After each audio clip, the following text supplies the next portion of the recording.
The question that we ask always when we're dealing with the law is, does the law protect the citizens of the state of Florida in some way? Is their health and welfare protected? All the laws regarding massage therapy under Chapter 480 are supposedly written to protect the public from unqualified massage therapists who may potentially harm them if they're not trained, if they're not licensed, if they're not acting in a professional manner.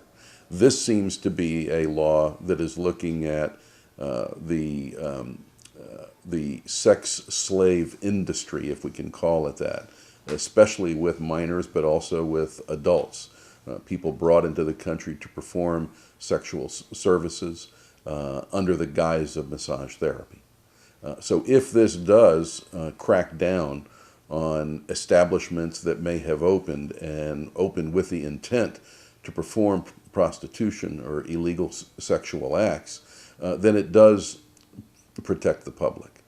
It might be an intrusion into those ethical and legal massage therapists, and it may be somewhat of an inconvenience to have to prove that you're a citizen or a legal resident. But looking at the law, it seems like what they're asking for is a driver's license or a state ID or a passport. If you don't have one of those on you, would be the question I would have. What happens then? Do you have time to go home and get your license if you didn't bring it with you that day?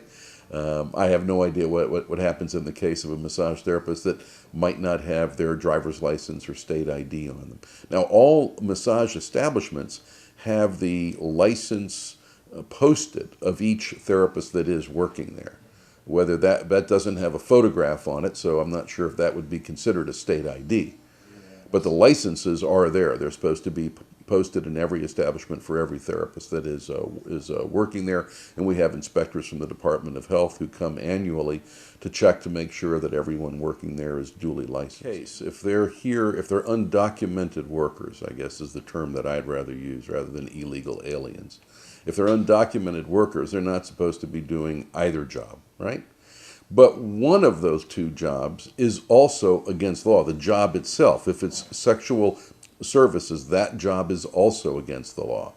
So you sort of have a double hit there. You have the fact that it's an undocumented worker doing a job that is also illegal if it's money for sex.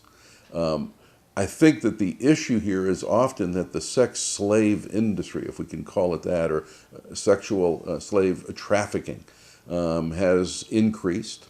I'm not sure what countries are more involved, or if it's more coming from Asia, if it's coming from Central or South America. But whatever it is, it's grown to the point that we've seen cases over the last dozen years that refer to establishments that are set up specifically for prostitution and are hiding under the name massage. They are not licensed, they are not legal in any way, but they exist for whatever amount of time they exist before they are found out. Perhaps some arrest are made, but I'm sure that they have a lot of wherewithal to be able to move quickly and set up in other locations. And massage has been, unfortunately, the 35 years I've been a massage therapist, massage has often been a word that the sexual trafficking individuals have used to hide behind, just like they hide behind the term escort service.